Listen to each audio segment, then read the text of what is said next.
आप विश्वास करिए मेरे प्यारे प्यारे भाई और बहनों, जितना आपका बोझ है, जितना भी क्यों ना हो, कितना भी क्यों ना हो, पहाड़ से भी बड़ा और गहरा, सागर से भी गहरा बोझ क्यों ना हो, एक बार यीशु के पास आकर देखिए, एक बार आ जाइए मेरे प्यारे भाई और बहनों, वे आपके बोझ को हटा देगा, वो आपको शांति देगा, वो आपके बोझ को उठा लेगा। और आपसे मैं सच सच कहता हूँ, आप कहोगे कि ईश्वर, मैंने आपको पाकर मैं धन्य हूँ।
तो आइए प्यारे भाई और बहनों, हम खुदा की आराधना करते हैं।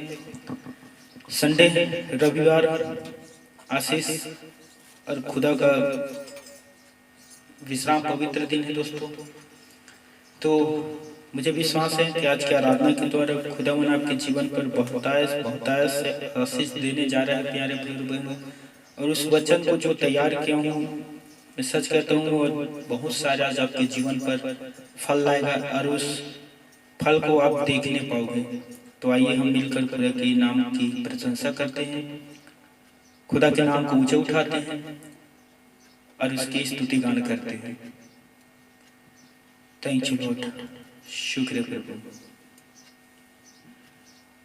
हो तेरी स्तुति और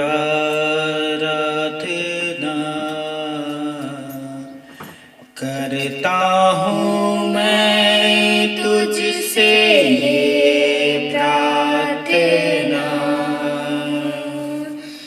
महिमा से तेरी तू जगह को भर, जो भी तू चाहे तू यहाँ पे कर।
थैंक यू लॉर्ड, शुक्र है मेरे प्रभु।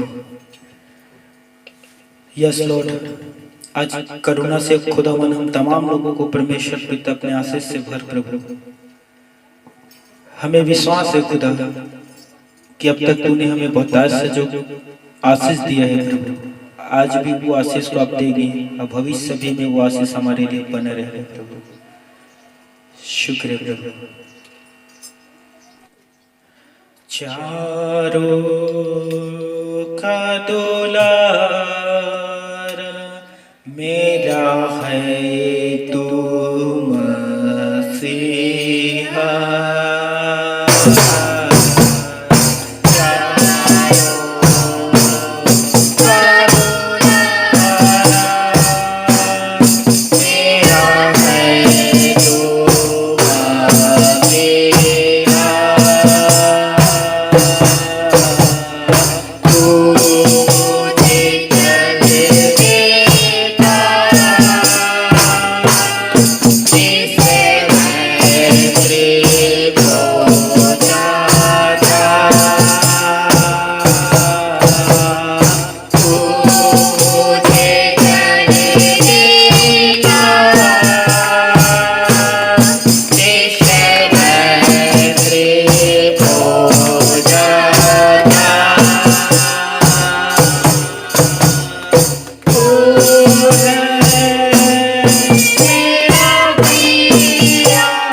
शुक्र है प्रभु आपकी दया के लिए, खुदा आपकी कृपा के लिए प्रभु, जो आज के जीवन हम जी रहे हैं परमेश्वर पिता, उस चंगा के लिए जो आपने दया से हमें दिया है प्रभु। शुक्र है प्रभु, धन्यवाद धन्यवाद आसमानी पिता परमेश्वर।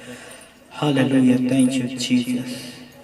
यीशु मसीह तेरे जैसा कोई नहीं,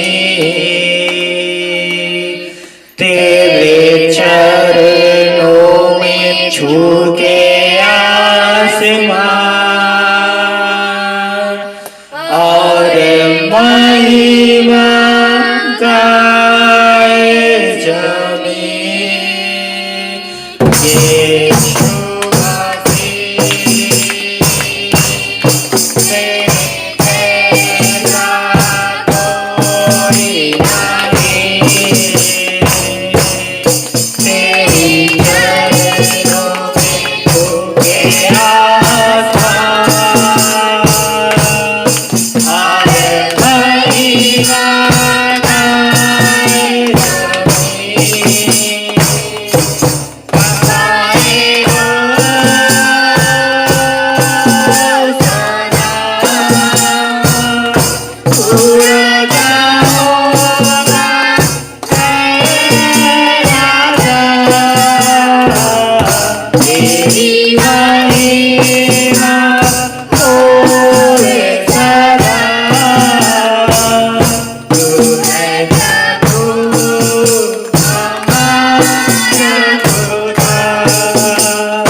Thank you, Lord. शुक्र है प्रभु, Lord Jesus. Thank you Lord. शुक्र है आसमानी पिता परमेश्वर। Hosanna, hallelujah. जैसे माता संभालती है वैसे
थैंक यू लॉर्ड, शुक्रिया प्रभु।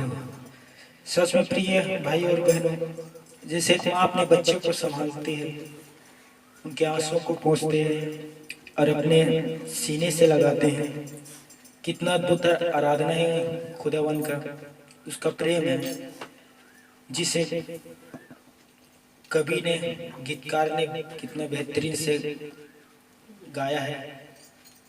वो कभी भी ना छोड़ेगा, ना ही कभी भी त्यागेगा, चाहे महामारी आए या लॉकडाउन हो या अनलॉकडाउन हो। बाइबल पर लिखा है कि खुदा ने कहा था कि जगत के अंत तक मैं तेरे साथ हूँ।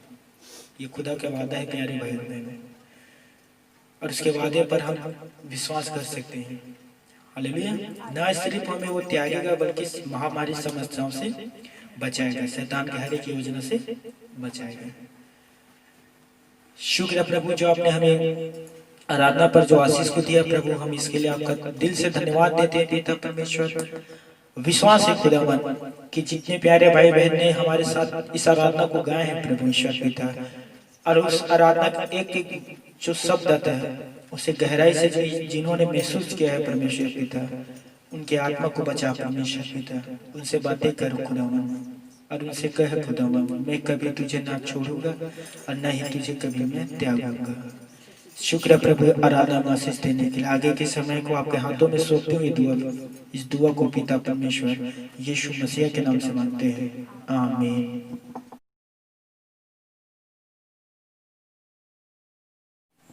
तो सभी प्यारे भाई बहन को जय मसीह की।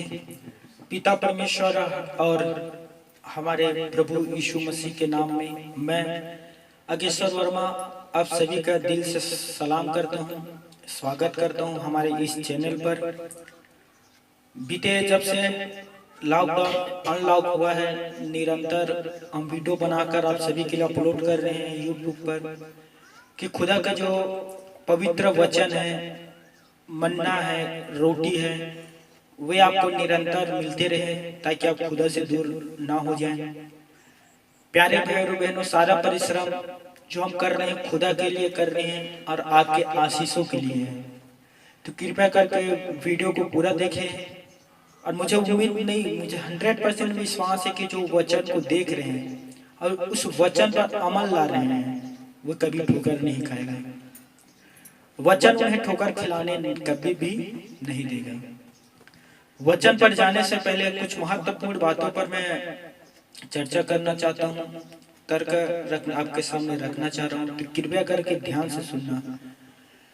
आज लोग मनुष्य डिप्रेशन, फ्रस्ट्रेशन, दुखों, तकलीफ, समस्याएं, शैतान के हावी इत्यादि प्रकार के कारण लोग आज आत्महत्या कर रहे हैं।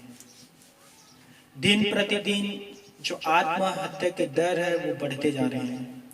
कल भी मैं न्यूज़पेपर में पढ़ रहा था तो कोई बच्चा था जो विद्यार्थी था, फेल होने के कारण सुसाइड कर लिया, खुदकुशी।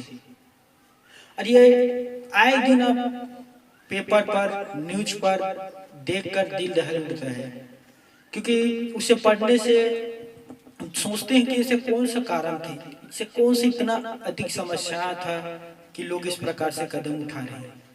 विशेष करके मैं जवानों को सूचना देना चाहता हूँ, मेरे प्यारे भाई और बहनों, रिजल्ट या तो प्यार मोहब्बत में कोई गलत कदम ना उठाएं दोस्तों। रिजल्ट क्या है मेरे भाई? एक कागज का टुकड़ा है, ध्यान से सुनना। मार्कशीट क्या है? एक कागज का टुकड़ा है, पर आप किसी के जिगर के टुकड़े हो। पता है आप सभी को, मैं विद्यार्थी से कहना चाहता हूँ, बिल गेट्स है जो इस पृथ्वी के पूरे पृथ्वी का, पूरे दुनिया का सबसे धनवान व्यक्ति है, बिल गेट्स है। वो कहता है कि मैं परीक्षा में कुछ विषय में फेल हो गया और मेरे सारे दोस्त सारे विषय में पास हो गए, और मेरे जितने दोस्त पास होते हैं वो आज माइक्रोसॉफ्ट कंपनी में इंजीनियर है, और मैं जो फेल हुआ तो माइक्रोसॉफ्ट का मालिक हूँ। सोचिए, एक फेलियर ने, एक असफलता ने जो फेल हो गया था, बिल गेट्स है, वे आज माइक्रोसॉफ्ट कंपनी के मालिक है दोस्तों। ट्रस्ट करें, विश्वास करें, उस शिक्षा का कोई मकसद नहीं है जो इंसानियत न दिखाती हो। वो शिक्षा क्या शिक्षा है दोस्तों, जो हमें जीने के मकसद न दिखाए। आपको याद होगा बचपन में कितने बार ठोकर खाए हैं, कितने बार जमीन पर गिरे होंगे, आपके कोहनी घुटने कितने बार छीले होंगे। आपने हताश हुए थे? नहीं, आपने क्या किया था? मम्मी पापा का अपने हाथ पकड़ गए, आप चलना सीखे थे, सहारा लिए थे, आज पता है इन आत्महत्याओं के पीछे कारण क्या है? हम खुदा के सहारे नहीं लेते, हम उनके हाथ को पकड़ना नहीं चाहते हैं। वे बाइबल पर लिखा है कि खुदा जिसने मनुष्यों को सृष्टि किया है वे कभी हमें नहीं छोड़ता दोस्तों, कभी भी नहीं। हम उससे छोड़ सकते हैं, हम उससे दूर हो सकते हैं, हम उसे नहीं पुकारेंगे, हम उससे मुंह मोड़ लेंगे, हम उससे ढीठपन भी कर लेंगे, पर वो पिता परमेश्वर के प्रेम आपके लिए सदा रहेगा। वो आपका सृष्टि किया है दोस्तों, सारी सृष्टि में बहुमूल्य मनुष्य की सृष्टि है। मैं आपको बताना चाहता हूँ मेरे प्यारे भाई और बहनों, जब खुदा ने 6 दिन में पूरी सृष्टि की रचना की थी ना, सब कुछ जो आपकी आंखों में दिखाई देते हैं और बहुत ऐसे जो दिखाई नहीं देते हैं, उसके बाद आपका सृष्टि किया था और मनुष्यों को ही अपने हाथ और अपने हाथों से बनाया था मिट्टी से, और अपने स्वरूप को प्रदान किया था, दिया था। वे आपको कभी नहीं छोड़ता, पर आपके पीछे कोई हाथ धोकर पड़ा रहता है जो कहते हैं कि तेरा कोई चाहने वाला नहीं है, तेरा कोई प्रेम करने वाला नहीं है, तू इस दुनिया में अनाथ की जैसे है या तो अनाथ है, तेरा कोई प्रेम करने वाला नहीं है। लेकिन सरासर गलत है मेरे प्यारे भाई और बहन। अभी जैसे आराधना गाय थे, जैसे एक माता संभालती है वैसे पिता भी, आसमानी पिता भी संभालेगा।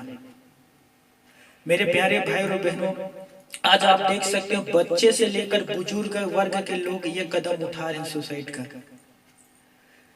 और बुजुर्ग क्यों कर रहे हैं? बेटा या तो बहू की तकलीफ में, विद्यार्थी फेल होने के कारण कर रहे हैं, किसान कर्ज के दुख के कारण, गरीबी के कारण, यहाँ तक कि धनवान भी आत्महत्या जैसे कदम उठा रहे हैं इत्यादि। इनके पीछे कोई ना कोई कारण है दोस्तों। मैं आपको आगे बताऊंगा कि इनका प्रमुख कारण कौन सा है। अभी खैर कोरोना आया है तो बहुत से लोग कोरोना के भय के कारण सुसाइड कर रहे हैं। मैं न्यूज़पेपर में देख रहा था, कोई मंजिल से कूद दिया, उसके चेकअप के लिए उसे ले जा रहे थे तो कूद के आत्महत्या कर रहे हैं। हे मेरे प्यारे भाई और बहनों, ये कदम क्यों उठाते हो? मैं जवान तमाम लोगों से कहना चाहता हूं जिनके मन पर इस तरह के विचार या धारणा है, क्या आपके माता पिता भाई बहन दोस्त परिवार आपसे प्यार नहीं करता? क्या आप प्यार के भूखे हैं? यदि मैं आपसे कहता हूं कि इनमें से आपको कोई प्रेम नहीं करता, तो एक है जो आपसे बेइंतहा मोहब्बत करता है, वो है यीशु मसीहा। उसने कहा था मेरे प्यारे भाई और बहनों कि खुदा ने मुझे इस पृथ्वी पर भेजा है, मैं कि खुदा के उस पवित्र वचन को, खुदा के उस कलाम को मैं तुम्हारे बीच में लाऊं। और उसने कहा था सिर्फ मन फिरा, अपने पापों से तौबा करो, अपने पापों से फिर आओ, अपने पापों का अंगीकार करो, फिर देखना ईश्वर कैसे तुम पर छाएगा और तुम कैसे खुदा की महिमा को पाओगे। और दुनिया में कोई आपसे प्रेम करे या मोहब्बत करे या ना करे, लेकिन वो खुदा आपसे मोहब्बत बेइंतहा करता है मेरे प्यारे भाई और बहन। खुदा के वचन में लिखा यूहन्ना 3:16 में कि परमेश्वर ने जगत से ऐसा प्रेम किया कि अपना इकलौता पुत्र दे दिया, ताकि जो कोई भी उस पर विश्वास करे वो नष्ट न हो परंतु जीवन पाए। ईश्वर कभी नहीं चाहता कि कोई भी नष्ट हो जाए, आजीवन। पहले उसने कभी यह कल्पना भी नहीं किया था। क्या ईश्वर ने मनुष्य को जब हमें बनाया तो सोचा था कि मेरे बेटा या मेरे बेटी भविष्य में इस तरह से कदम उठाएगा? कभी भी नहीं। हे मेरे प्यारे भाई और बहनों, सोचिए वो खुदा जिसने हमसे इतना अधिक प्रेम किया, जो अपने पुत्र को दे दिया, अपना एक ही पुत्र था यीशु मसीह, इकलौता था, बाइबल पर लिखा है इकलौता पुत्र को दे दिया। क्या वो आपको आशीष, बरकत, आपके तकलीफ, आपकी समस्या, आपके डिप्रेशन से आपको नहीं छुड़ाएगा, नहीं निकालेगा? जो अपने पुत्र को दे सकता है, क्या वो आपको आशीष नहीं देगा? जो अपने पुत्र को इतना दर्दनाक मौत दे सकता है, क्या आपको तमाम प्रकार के कलेशों से नहीं निकालेगा? हे मेरे प्यारे भाई और बहनों, उन तमाम लोगों से मैं कहना चाहता हूं जो इस तरह से कदम उठाते हैं, आप ईश्वर के पास जाकर क्या कहोगे? क्योंकि मनुष्य के मरना और न्याय होना नित्य किया गया है। मनुष्य पृथ्वी पर आंख बंद करते हैं, उसका आंख स्वर्ग पर खुलता है, बाइबल पर लिखा है। लुक्कम पर लेने लाजर और धनवान की कहानी के विषय में। तो आप खुदा के पास जाकर क्या कहोगे? ईश्वर के पास जाकर कि प्रभु मैंने अपना जीवन खत्म करके आपके पास आ गया, तो आपको क्या जवाब देगा दोस्तों? मैंने तुझे इसीलिए रचा था, मैंने तुझे बढ़ाया इसीलिए था, मैंने तेरे देख रेख इसीलिए किया था कि आधा ही जीवन पर तो मेरे पास आ जाए। मैं उन लोगों को नहीं कह रहा हूँ जो दुर्घटना में किसी कारणवश से जो खत्म होते हैं, मैं उन लोगों को कह रहा हूँ जो अपनी इच्छा से इस तरह के कदम उठाते हैं। क्या जवाब दोगे? मेरा न्याय नहीं है कि वो कहाँ रहेगा, स्वर्ग पे या नरक पर मैं आप लोगों से कहना चाहता हूँ कि आज इस तरह से कदम उठाकर आप खुदा के विरुद्ध जा रहे हैं, उसके वचन के विरुद्ध जा रहे हैं। एक आदमी ऐसा बात 2 मिनट के लिए सोचना है, एक ऐसा आदमी मुझे बता दो जिन्होंने पूरे जीवन या पूरे जीवन में समस्याएं, तकलीफ, दुखों का पहाड़ उनके जीवन पर ना आया हो। एक आदमी बता दो मुझे जिनके जीवन पर दुख ना हो।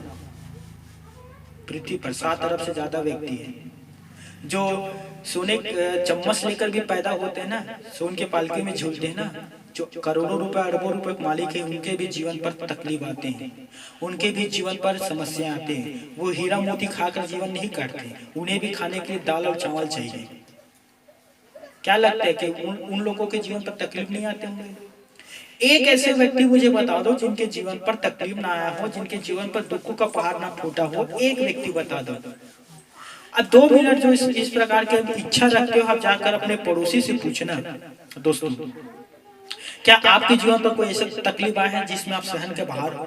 अपने माँ बाप से पूछना, अपने परिवार, अपने दोस्तों, अपने भाई बहन से पूछो, क्या उनके जीवन पर तकलीफ नहीं आया है? कितने दुख की बात है कि जिसके पास सब कुछ है वो भी आत्महत्या कर रहे हैं, जिसके पास नहीं है वो भी आत्महत्या कर रहे हैं। आप लोगों को कैसे जिंदगी चाहिए फिर? ईश्वर से बताइए। जिसके पास है वो भी खत्म हो रहे हैं, जिसके पास नहीं है वो भी खत्म हो रहे हैं, तो और कैसे जीवन चाहिए आपको ईश्वर से? मैं पेपर पढ़ रहा था, मैं पेपर पढ़कर चौंक गया कि पूरे दुनिया भर में हर 40 सेकंड में एक आदमी आत्महत्या करता है। सोचिए, 40 सेकंड में एक ही व्यक्ति आत्महत्या करता है। कोई भी कारण उनके पीछे क्यों ना हो, पर वो गलत कदम उठाते हैं। अब इनके पीछे में कारण कौन सा है वो आपके सामने रख लो, ध्यान से सुनना। इस प्रकार से कदम लोग क्यों उठाते हैं? मैं भी उसमें से एक था जो कदम उठा चुका था, उठाने वाला नहीं था, पूरा उठा चुका था, लेकिन ईश्वर के अनुग्रह से मैं जिंदा हो गया, बच गया। इनके पीछे प्रमुख कारण कौन सा है? क्योंकि मैं इस प्रकार के डिप्रेशन में, फ्रस्ट्रेशन में घुसा हुआ था, दुखों का पहाड़ मेरे भी जीवन पर था, मैंने भी वो कदम उठाया था। तो मैं आपको गहराई से बता सकता हूँ कि इस प्रकार से कदम लोग क्यों उठाते हैं और उनके पीछे प्रमुख कारण कौन सा है। ध्यान से सुनना। इनके पीछे जो प्रमुख कारण है वो शैतान और उनके दूत और भूत है, जो एक मनुष्य के पीछे पड़े रहते हैं। तो चलिए पवित्र शास्त्र बाइबल से निकालना, लूका रचित सुसमाचार अध्याय 9, 17 और 18 पद निकाल मेरे साथ, आप भी निकाल सकते हैं। लूका रचित सुसमाचार अध्याय 9, 17 और 18 पद। बच्चे को कृपया करके शांत रखना।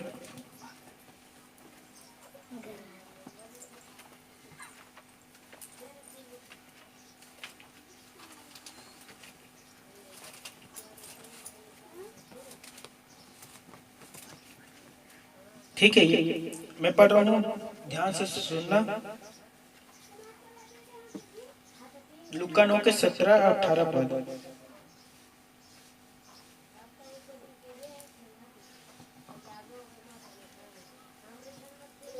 सॉरी 39 और 38, 39 पद को पढ़ रहा हूँ। लूका रचित सुसमाचार अध्याय 9 का।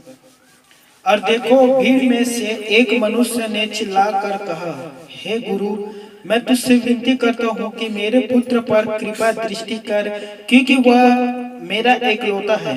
और देख, एक दुष्ट आत्मा उसे पकड़ती और वह एकाएक चिल्ला उठता है, और वह उसे ऐसा मरोड़ती है कि वह मुंह से फेन भर आता है, और उसे कुचल कर कठिनाई से छोड़ते हैं। पढ़े गए इस वचन पर प्रभु परमेश्वर हमें आशीष दे। 37 से आप घर पर जाकर 43 पद तक और पढ़ना इसे, ठीक है। यहाँ पास एक लड़का है जिस पर दुष्ट आत्मा समाती है, और वो दुष्ट आत्मा समाती है और उसे मरोड़ते हैं, उसके मुंह पर फेन गाजा के छूट निकलते हैं, और उसे ले जाने के लिए वो नाना प्रकार के कार्य करते हैं कि जैसे भी हो इस लड़का को मैं अपने साथ ले जाऊं। ध्यान से सुनना। अब एक व्यक्ति जिसे दुष्ट आत्मा सता रहा है और दुष्ट आत्मा उसके ऊपर प्रबल है, और सोचिए वो जीवन जीने के लिए अपनी इच्छा रखेगा, उनके जीवन पर कितने प्रकार के प्रश्न होंगे जो भरे रहेंगे कि मेरे जीवन पर ही क्यों ऐसा हो रहा है, मेरे दोस्त उनके जीवन पर क्यों नहीं हो रहे हैं, मेरे ही जीवन पर क्यों शैतान मुझे प्रभाव कर रहे हैं, मेरे ही जीवन पर क्यों शैतान मुझे पकड़े, इतने लोग हैं, क्या मैं ही पूरा क्यों, क्या उन लोग बुरा नहीं कर रहे हैं, उन लोग भी तो पूरा कर रहे हैं, फिर मैं ही क्यों। फिर ईश्वर से प्रश्न करते होंगे या ईश्वर को कुड़कुड़ाते होंगे कि खुदा मैं ही क्यों। अरे ये क्यों के पीछे, सबसे बड़े क्यों के पीछे एक रीजन होता है, वो होता है कि सच्चे ईश्वर को पहचानना, ईश्वर को पहचानना। कुरिन्थियों के पत्री 8:5 में लिखा है कि यह घाबी इस पृथ्वी पर बहुत से ईश्वर कहलाते हैं। क्या होते हैं? कहलाते हैं, पर वो ईश्वर नहीं है। वो उस ईश्वर को पहचानना। दोस्तों, मैं आपको कुछ महत्वपूर्ण बात बता रहा हूं, ध्यान से सुनना मेरे प्यारे भाई और बहनों। कुछ दुष्ट आत्मा ऐसे होते हैं जो प्रबल के साथ, प्रबलता के साथ लोगों के ऊपर हावी होते हैं, जिसे लोग देखते हैं, चिल्लाते हैं, हाथ पैर को पटकते हैं, जोर जोर से वो आवाज निकालते हैं, जिसमें हर लोग पहचान लेते हैं कि हाँ, इसमें दुष्ट आत्मा पकड़ा है, शैतान इसे जकड़ा हुआ है। ध्यान से सुनना मेरे प्यारे भाई बहनों। कुछ दुष्ट आत्मा ऐसे होते हैं जो शरीर के अंदर छुपकर कार्य करते हैं, वो दिखाई नहीं देता, वे अपने आप को प्रबलता के साथ शरीर पर प्रकट नहीं करता, पर वो सावधानी से काम करता है। कैसे बता रहा हूं, ध्यान से सुनना। डिप्रेशन लोगों को ऊपर लाते हैं, डिप्रेशन, फ्रस्ट्रेशन, लड़ाई झगड़ा करवाता है, मारपीट करवाता है, बुराई के काम करवाता है, आदि का काम वो शरीर के अंदर मनुष्य के छिप कर करता है, और मनुष्य उस आत्मा को पहचान नहीं पाते। मैं भी इस बात को नहीं जानता था मेरे प्यारे भाई और बहनों, लेकिन जब मैं सेवा करने के लिए खुदा के आया तो ऐसे मेरे पास बहुत से लोग आए जिनके अंदर दुष्ट आत्मा छुपा था, लेकिन उसे भी पता नहीं था कि उसके अंदर दुष्ट आत्मा है। पर कब पता चला, जब मैं हाथ रखकर उनके लिए दुआ किया तो वो जो सिंबल था, वो पूरा सबसे बुद्धि भी संपूर्ण था, उसका माता पिता को जानता था, सब कुछ जानते हैं, लेकिन जैसे ही हाथ रखा वो तिल मिला उठे, उसके अंदर जो डीमन था, दुष्ट आत्मा था, कहने लगा कि खुदा यीशु के नाम ना ले, यीशु के नाम ना ले, अपने कान बंद करने लगा। तो ऐसे भी आत्मा होते हैं जो अंदर मनुष्य के छुपकर लड़ाई झगड़ा, मारपीट और डिप्रेशन लाते हैं और कान पर आवाज देते हैं। वे अंदर रहते हैं मेरे प्यारे भाई बहनों, वो अंदर रहते हैं और अंतर आत्मा से कान पर आवाज देते हैं। ध्यान से सुनना। वो किसी के भी रूप धारण करके आपके पास आकर कह सकते कि फलाना हूं मैं, ठिकाना हूं मैं, मुझे वो भेजा है। वो एक प्रकार की छलिया है। ध्यान से सुनना प्यारे भाई और बहनों। मत्ती रचित सुसमाचार अध्याय 17 के 15 पद में लिखा है कि वो बार बार उस लड़के के, तो जो यीशु के पास आया था ना, बार बार वो उसे आग में और बार बार पानी में गिराता था कि जैसे भी हो इसे मैं अपने साथ ले जाऊं। समझ सकते हो, एक दुष्ट आत्मा एक व्यक्ति के कैसे पीछे पड़े रहते हैं कि उसे मारने के लिए, उसे गिराने के लिए, उसे अपने साथ ले जाने के लिए नाना प्रकार के अस्त्र शस्त्र का इस्तेमाल करते हैं। मेरे प्यारे भाई और बहनों, दुष्ट आत्मा मनुष्य को ले जाने के लिए वो मनुष्यों के अंदर चिंताएं उत्पन्न करते हैं, डिप्रेशन उत्पन्न करते हैं। ध्यान से सुनना मेरे प्यारे भाई और बहनों, उसमें से हो सकता है एक आप भी होंगे, क्योंकि उसमें से एक मैं भी था। और कभी इस प्रकार से मेरे ऊपर प्रबलता के साथ हावी नहीं हुआ जैसे दूसरे लोग देख सके और पहचान पाए कि सच में अंदर कोई आत्मा है। पर मैं भी नॉर्मल था, खाना खाता था, पानी पीता था, सबको पहचानता था, किसी प्रकार के कोई समस्या नहीं था बाहर से, लेकिन अंदर पूरा शैतान का कब्जा किया हुआ शरीर था। अंदर पूरा शैतान था जो बार बार मेरे कान पर आकर कहता था कि तेरा कोई प्रिय नहीं है, तेरा कोई चाहने वाला नहीं है, देख तेरे उतने सारे दोस्त जो तेरे साथ थे, तेरे उतने सारे प्रेम करने वाले आज कहाँ हैं, तेरा कोई प्रेम करने वाले नहीं है। गलत कदम उठा, कुछ कर ले और मेरे साथ आनंद कर।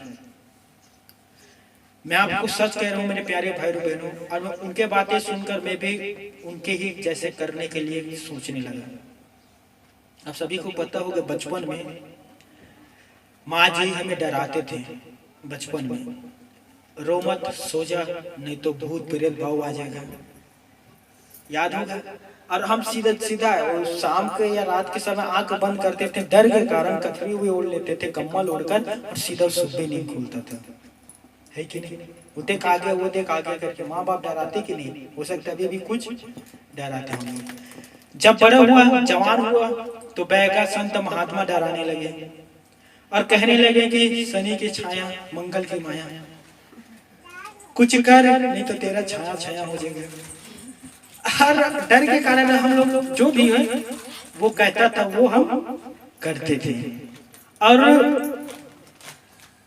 डर पर हम करते थे। देखिए आजाद नहीं होते ना बचपन में। खैर माँ बाप तो रोने के बंद करवाने के लिए किसी प्रकार के डर का उपयोग करते थे, लेकिन बैगा लोग इत्यादि प्रकार के जो लोग हैं वो किस लिए, ताकि हम कमा सकें, और इत्यादि प्रकार के शनि की छाया, मंगल की माया, इत्यादि प्रकार से, है कि नहीं तो शनि तेरे ऊपर आएगा और तू चकनाचूर हो जाएगा, शनि तेरे ऊपर आएगा और तेरा सिर पर बैठ जाएगा, फिर तू नष्ट हो जाएगा। अब बताओ मुझे शनि है कौन?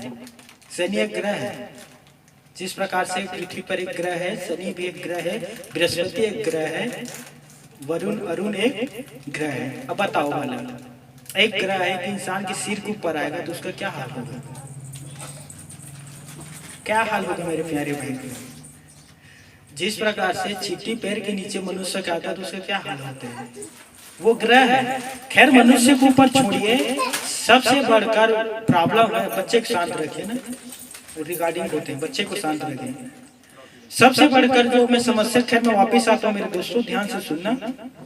परंतु जिस दिन हमने सत्य को जाना, खैर हम नहीं कह सकते, सत्य ने हमें पहचाना, हमें चुना, और सत्य ने हमें आजाद किया, तो प्रभु परमेश्वर ने कहा, अब देख सकते हैं यशायाह अध्याय 40 के 10 पद में, मत डर मैं तेरे साथ हूँ।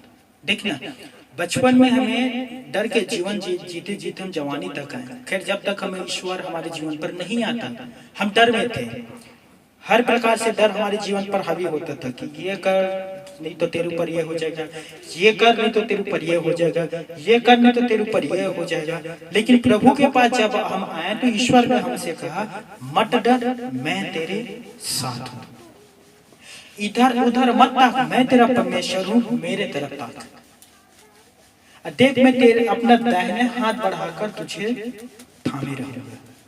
और यह हाथ जो खुदा के बढ़ता है वो हमेशा एक मनुष्य को थामे रहता है, हमेशा पृथ्वी पर वो हाथ भी नहीं छोड़ता, नहीं स्वर्ग में हाथ छोड़ता है। दोस्तों कितना अद्भुत यीशु मसीहा का प्रेम है। 2 मिनट के लिए सोचिए, जब तक हम ईश्वर को नहीं जानते थे हर एक व्यक्ति डर आता था, है कि नहीं, हर एक व्यक्ति के पास जाते थे, डर आते थे, ऐसा कर नहीं तो ऐसा हो जाएगा, और डर से हम वो काम करते थे। मेरे पास कितने सिस्टर आते हैं जिन लोगों के कैसे कैसे काम है जो लोगों ने नहीं कराए हैं। ऐसे ऐसे काम करवाए कि एक सिस्टर आके गवाही दे रहे थे कि एक के पास गया, मैं नाम नहीं लूंगा, एक के पास गया तो उसके कपड़े को पूरा निकलवा दिए और कहे कि बिना कपड़ा के जाकर पूजा कर तो प्रसन्न होता है। अब मजबूरी में तो उसने वो काम किया। एक के पास गया कोई क्रिया तो उससे कहा कि सारे कपड़े निकाल दो, वो क्रिया को कर, उसने सारे कपड़े निकाल कर उस क्रिया को किया। सोचिए कैसे कैसे लोग हैं जो डर, एक लोगों के ऊपर डर पैदा कर देते हैं कि इसके ऊपर ये डर को डालूंगा, इसके ऊपर ये भय को डालूंगा, और इस डर और भय को डालने से मैं जो कहूंगा वो काम करेगा। कितने महिलाओं के साथ शोषण भी हो रहे हैं इसी के कारण। सबसे प्रमुख है डर। इतना डर पैदा कर दो कि मैं जो कहूँ वो करने के लिए सामने वाले तैयार हो जाए। लेकिन ईश्वर के पास है, बाइबल में बार बार 366 बार कहा गया है कि मत डर मैं तेरे साथ हूँ, मत डर मैं तेरे साथ हूँ, मैं तेरे साथ रहूंगा, हमेशा तेरे साथ रहूंगा, किसी से मत डर मैं तेरे साथ हूँ। और सचमुच मेरे प्यारे भाई और बहनों 2 मिनट के लिए सोचना, ईश्वर जिसके साथ है उससे किस चीज का डर है? हालेलुया। अरे ईश्वर हमारे जीवन पर है तो हम किससे डरेंगे? बड़े से बड़े कोई भी लोग आ जाओ खुद डर के भाग जाते हैं, मेरे पास आते हैं, कहते कि ऐसा ऐसा सुनो, हाँ मैं करता हूँ, मैं सेवा कर रहा हूँ, किसका? प्रभु का। तो जो आते हैं उन लोग खुद डर के भाग जाते, क्योंकि उसे पता है कि हमसे बड़े शक्ति इसके पास है। हालेलुया। मेरे प्यारे भाइयों और बहनों, बार बार ईश्वर ने हमसे कहा था कि मत डरना, मैं तेरे साथ हूँ। यह आप विश्वास करें, ट्रस्ट में विश्वास करें, ईश्वर आपके साथ रहता है, आपको डरने की कोई जरूरत नहीं है। कोई आपका कुछ नहीं बिगाड़ सकता। ये शैतान जो देखते हो ना, ये कुछ नहीं उसके सामने। बिना परमेश्वर के अनुमति को किसी को छू भी नहीं सकता। हम मनुष्यों को वो परमिशन लेगा पर सबसे पहले क्या मैं इनके जीवन पर कुछ परीक्षा लाऊं, ईश्वर से पूछेगा। और जब तक ईश्वर अनुमति नहीं देगा वो छू नहीं सकता। हालेलुया। तो शैतान भी किससे डरता है? खुदा से। मेरे प्यारे भाइयों बहनों, मैं आपसे कहना चाहता हूँ, दूसरा तीमुथियुस अध्याय के 7 में कहा था, क्योंकि परमेश्वर ने हमें भय के नहीं परंतु सामर्थ्य, प्रेम और संयम की आत्मा दिया है। जब आप सत्य को ग्रहण करोगे, यीशु मसीहा को ग्रहण करोगे, तो ईश्वर आपको भय की आत्मा नहीं देगा, डर का आत्मा, परंतु कौन सी आत्मा देगा? प्रेम, ताकि लोगों से प्रेम कर पाओ। सामर्थ्य, शक्तिशाली आत्मा जिसके सामने कोई टिक नहीं सकता। फिर उससे जो महत्वपूर्ण मुझे लगता है तीसरा जो कहता है, संयम की आत्मा, अर्थात धीरज की आत्मा। हम धीरज धरेंगे और हमें विश्वास रहेगा कि सामने कितने बड़े तकलीफ या पहाड़ों जैसे संकट क्यों न हो, ईश्वर है ताड़ने के लिए। हालेलुया। मेरे प्यारे भाइयों और बहनों, प्रभु ने कहा था ये 3 चीज तो आपको देगा, प्रेम, सामर्थ्य, संयम। और इससे बढ़कर आपको मिल सकते हैं ये रोमियो के पत्र अध्याय 16 के 20 में, शांति का परमेश्वर, यहाँ लिखा है शांति का परमेश्वर शैतान को तुम्हारे पांव से शीघ्र कुचलवा देगा। हालेलुया। सोचिए, जो हमें डराता था जब तक हम सत्य को नहीं जानते थे, वो भय पर रखता था, ईश्वर वो भय को दूर करेगा, हमारे साथ खड़े रहेगा, हमें सामर्थ्य प्रदान करेगा और उसके अलावा शैतान को हमारे पैर से भी कुचलवा देगा। और क्या चाहिए बताओ? हालेलुया। इतना अद्भुत परमेश्वर पिता का प्रेम है कि ना सिर्फ वो सामर्थ्य दे रहा है बल्कि शैतान को पैर से कुचलवा भी दे रहा है। दोस्तों, नेगेटिव सकारात्मक सोच विश्वासियों के ऊपर ज्यादा हावी नहीं होता। डर ईश्वर मिटा देता है और एक विश्वासी के जीवन पर फिर डर नहीं रहता। मैं आपको सच सच कहता हूँ, बल्कि वो खुद शैतान को डराता है। हालेलुया।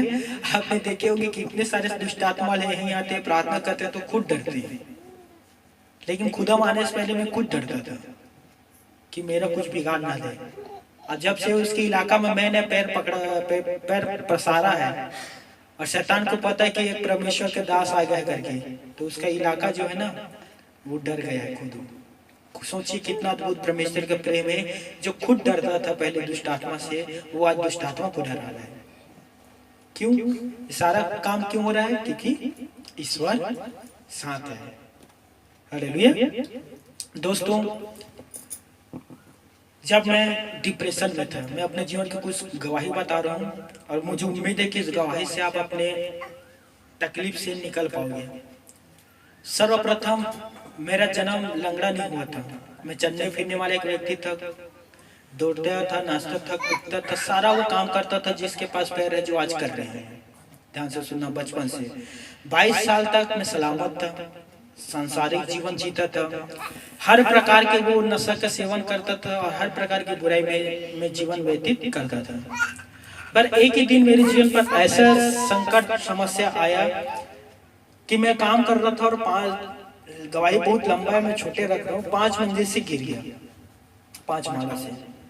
और मेरा नया नया शादी हुआ था, लगभग 5 या 6 महीना हुआ तो शादी हुआ। 5 माला से मैं नीचे गिर गया। इसके बाद मैं व्हील चेयर पर आ गया। मैं बीच का गवाही काट रहा हूँ, बहुत ज्यादा लंबा है। व्हील चेयर पर आ गया। अब मेरे जीवन पर देखने लगा कि पहले गिरा तो सब कुछ सही चल रहा था, लोग आते थे देखने के लिए, बातें करते थे, घंटों बैठ कर समय बिताते थे, प्रोत्साहन देते थे, विश्वास बढ़ाते थे कि बेटा ठीक है, आगे जाकर ठीक हो जाएगा। इस प्रकार से क्रिया जो है चलने लगा। दिन के दिन, महीने के महीने, साल बीतने लगा। फिर ऐसा समय आने लगे कि लोग कहना बंद। आप सोच सकते हो, धीरे धीरे लोगों का आना बंद हो गया, दोस्तों का आना बंद होने लगा, पत्नी थे जिस जीवन साथी के थे वो भी साथ छोड़ के चले गए, और जो अंदर में छिप के जो शैतान कार्य करता वो फिर अपना कार्य करना शुरू कर दिया। कहने लगा कि देख तेरा कौन है, अरे तू पृथ्वी पर जिएगा तो जिएगा किसके लिए, तू खुद एक बोझ है। जिस खाट पर सोया वो तुझे कुत्ता ना मारता होगा, कितना सोएगा 24 घंटे मेरे ही खाट में ऊपर पड़ा रहता है घर में। तो तू कुछ नहीं है, तू कुछ करने के लायक ही नहीं है, तू नष्ट हो जा, मर जा, सुसाइड कर ले। तो अब यकीन नहीं करोगे, मैं सुसाइड की योजना बनाता था रात रात को, कैसे करूं, किस तरह से करूं। तो कभी कभी अपने सांस रोक लेता था कि सांस को रोकता देखते हूँ, पर रोक नहीं पाता था। कभी खुद के हाथ से खुद की गला मसल दबाता था कि जैसे भी वो चले जाए, पर असफल हो जाता था। फिर नाना प्रकार के कार्य है जिसे मैं करता था कि जैसे भी हो मुझे ये नष्ट करना है, मुझे ये शरीर को मिटाना है, मुझे जीना नहीं है।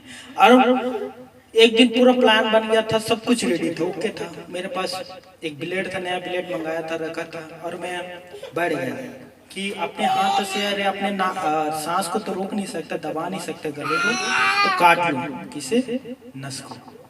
बच्चे को कृपा करके शांत रखे ना, महत्वपूर्ण प्रचार है।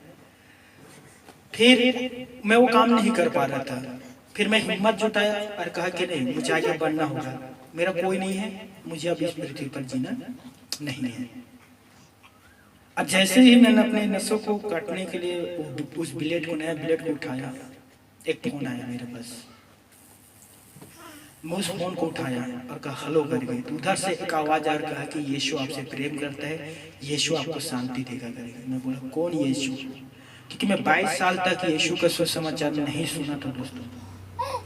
पहले बार फोन पर कोई नहीं, एक महेश भाई है, वो मुझे बता रहा था यीशु मसीह का सुसमाचार, जो बाइबल अध्ययन करता था, और 1 घंटा मुझे यीशु का सुसमाचार सुनाया, और मुझे थोड़ा विश्वास बढ़ा कि मैंने कहा ठीक है, मैं जो कदम उठाने के लिए बैठ गया तो उस कदम को नहीं उठाया मैं कैसे, और उसी समय उसे तोड़कर फेंक दिया जो ब्लेड था। तीसरा दिन मेरे जीवन पर फिर उस शैतान ने इस बार जबरदस्त प्रहार किया और कहा कि तू एक पापी व्यक्ति है, और तेरे पापी व्यक्ति के प्रार्थना को परमेश्वर नहीं सुनता, धर्मी व्यक्ति की प्रार्थना को सुनता है। तूने इतना गंदा गंदा पाप किया है, जैसे एलईडी टीवी पर आप अपने फिल्म देखते हो ना, उसी प्रकार से मेरा सारा पाप एक करके आने लगा। अब मुझे अपने आप से इतना घृणा हुआ कि मैंने सोचा मैं किसी के पास नहीं जाऊंगा, अब मुझे मरना ही उचित है। फिर मैंने तीसरा चौथा और प्लान बनाना शुरू कर दिया, और मैंने 15 टेबलेट जो कैप्सूल था, एक टेबलेट 500 mg का था, खा लिया एक साथ कि मैं चला जाऊंगा। लेकिन ईश्वर की योजना अलग था, उसने मुझे फिर बचा लिया। उसके बाद और मैंने कोशिश किया, फिर मुझे बचा लिया, और आज मैं आपके साथ हूँ मेरे प्यारे भाई और बहनों। तो मेरा कहना का तात्पर्य यही है मेरे प्यारे भाइयों और मेरे प्यारे बहनों, ईश्वर आपको कभी नहीं छोड़ता, ईश्वर आपको कभी नहीं त्यागेगा। अब विश्वास करें, मैं आपसे सच हृदय से कह रहा हूँ मेरे प्यारे भाई और बहनों, वही यीशु मसीह है जिसने मुझे मृत्यु के जाल से छुड़ाया। पता डिप्रेशन में गुजरना कैसे होते हैं, मैं आपको कुछ बता रहा हूँ, ध्यान से सुनना कैसे होते हैं।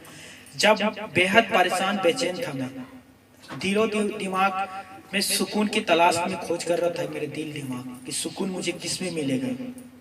तो मैंने कुछ पदार्थ जैसे फिल्म देखना, टीवी सीरियल देखना, वीडियो गेम खेलना, नशा बीड़ी गुटखा खाता था, दारू पीता था, परंतु सब थोड़ी ही देर की शांति था। थोड़ी ही देर थोड़ा अच्छा लगता था, उसके बाद फिर वैसी की वैसी।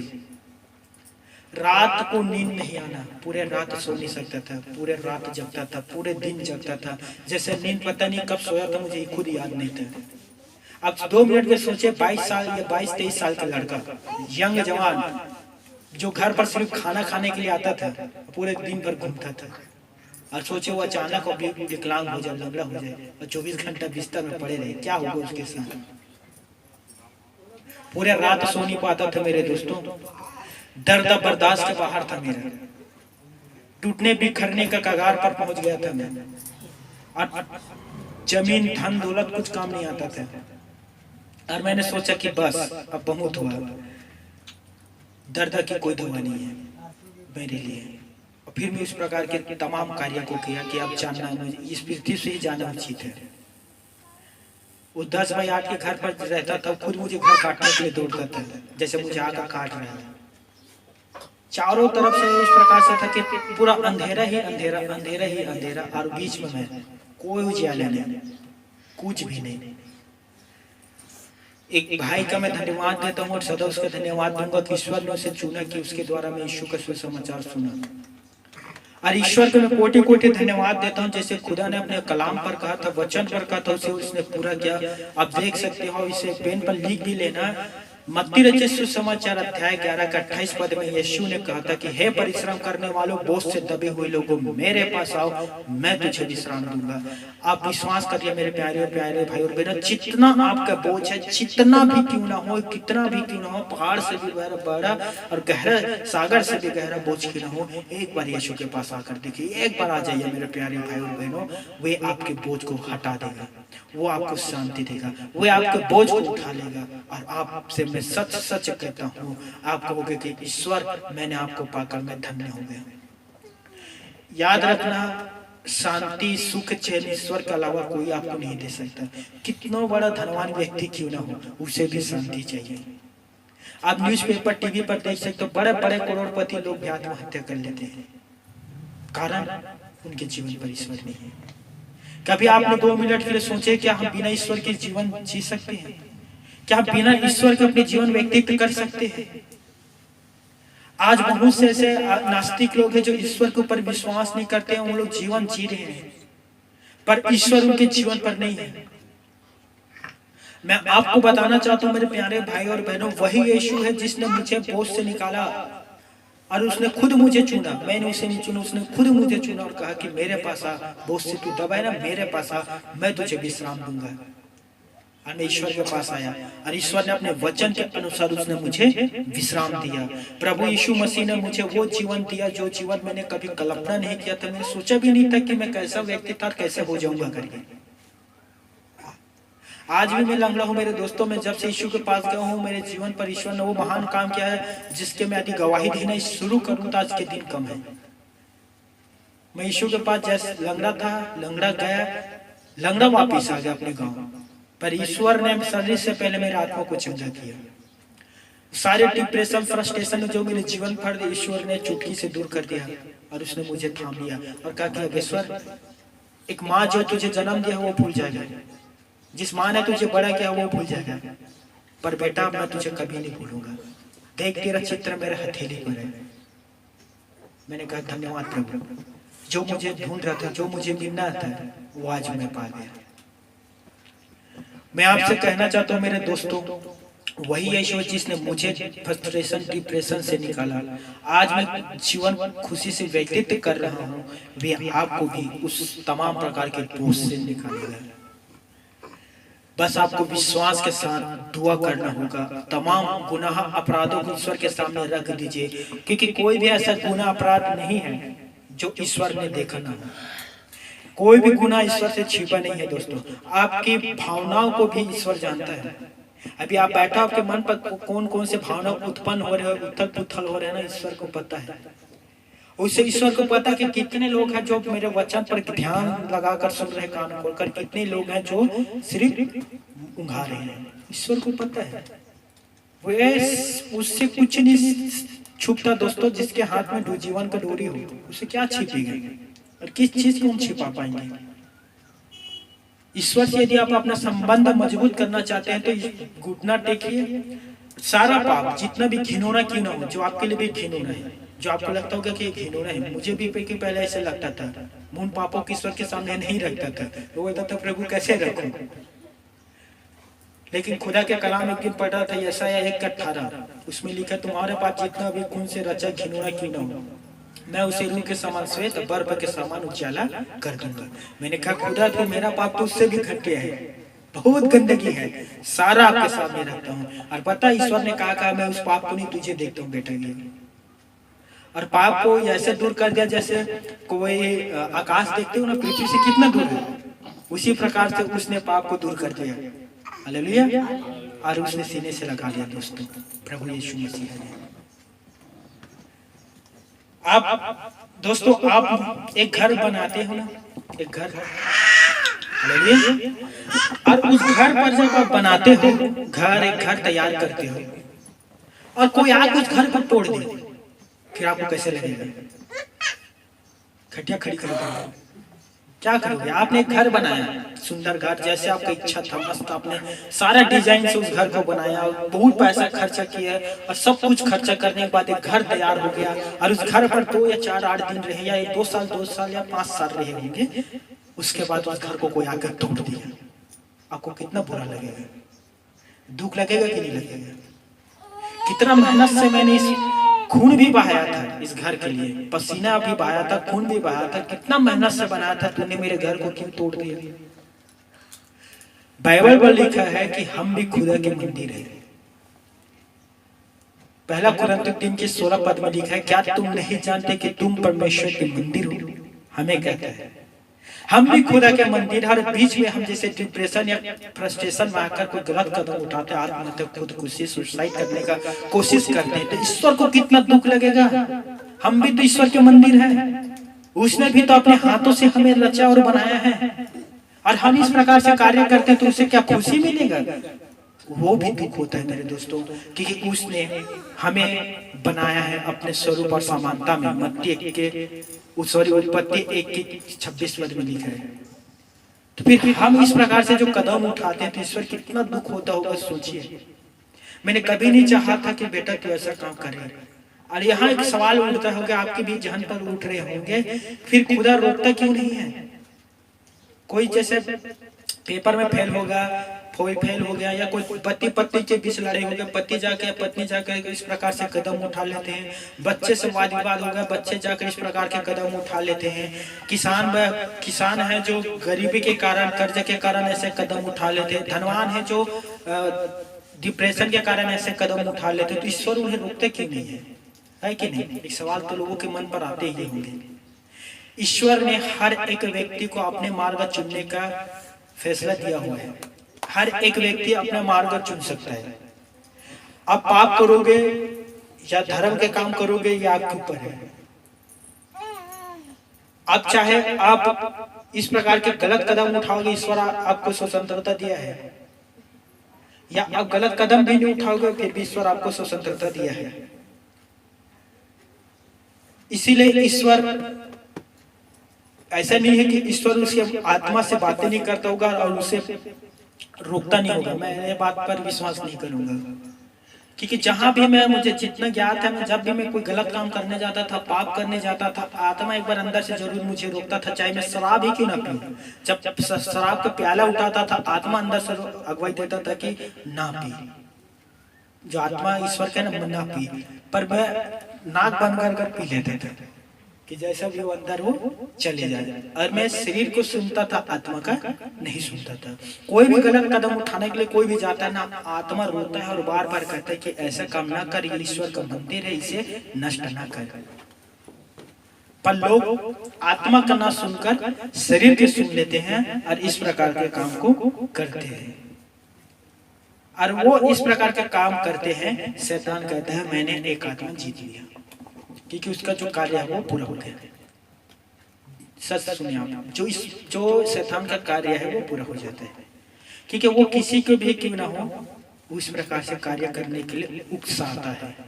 अभी कुछ दिन पहले एक बच्चा था, लगभग 10वीं या 11वीं पढ़ने वाला, तो लॉकडाउन में घर में आया और गरीब अपने माँ बाप से कहता मुझे 10,000 का मोबाइल दिला, नहीं तो मैं आत्महत्या कर लूंगा। सोचिए, खुलेआम धमकी।